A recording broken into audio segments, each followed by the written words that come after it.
राजसमंद के रेलमगरा क्षेत्र में बीते दिनों यूनियन नेता नरहरि देव सिंह पर जो हमला हुआ था, अब उसमें चीज़ें सड़क से सुनवाई की तरफ बढ़ चली है। इस पूरे प्रकरण में जो मुख्य आरोपी के तौर पर नाम निकल कर आया था, प्रकाश चंद्र निवासी राजपुरा, उनके माध्यम से सेशन कोर्ट में जमानत के लिए याचिका लगाई गई, अग्रिम जमानत की मांग की गई। मगर अब सेशन कोर्ट ने पूरी सुनवाई सुनने के बाद अब बड़ा फैसला दिया है, जिसमें न केवल अग्रिम जमानत की याचिका को निरस्त किया गया है, बल्कि ये कहा गया है कि मामला अत्यंत गंभीर प्रवृत्ति का है। तो अब ऐसे में जल्द से जल्द इस पूरे हमले में जिस वाहन का उपयोग हुआ है, जो हथियार उपयोग में लिए गए हैं, उन्हें बरामद किया जाए।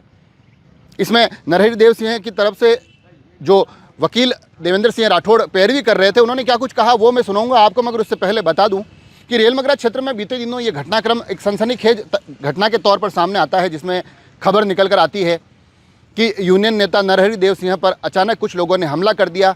एक गाड़ी में सवार होकर वो लोग आते हैं, नरहरि देव सिंह की गाड़ी रुकवाकर उन पर हथियारों के साथ हमला किया जाता है। ये घटनाक्रम वहाँ काफ़ी सुर्खियाँ बटोरता है, काफ़ी आक्रोश उस क्षेत्र में इस घटनाक्रम पर देखा जाता है।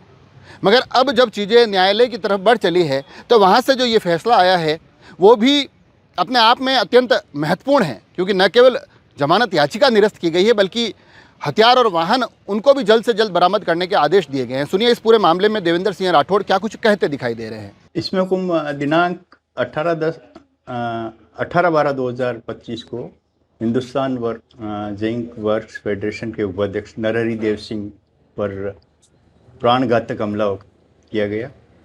उसमें एक अभियुक्त प्रकाश चंद्र को नामजद किया गया। उसके साथ ये भी बताया गया कि उसके साथ और भी साथी जो थे उन्होंने हमला किया और गाड़ी में तोड़ फोड़ की।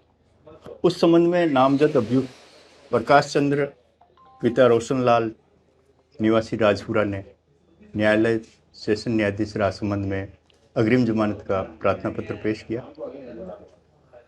न्यायालय द्वारा इस मामले में दोनों पक्षों की बहस सुनने के बाद में प्रकाश चंद्र द्वारा प्रस्तुत जमानत आवेदन पत्र निरस्त किया गया, जिसमें यह आदेशित किया गया कि इस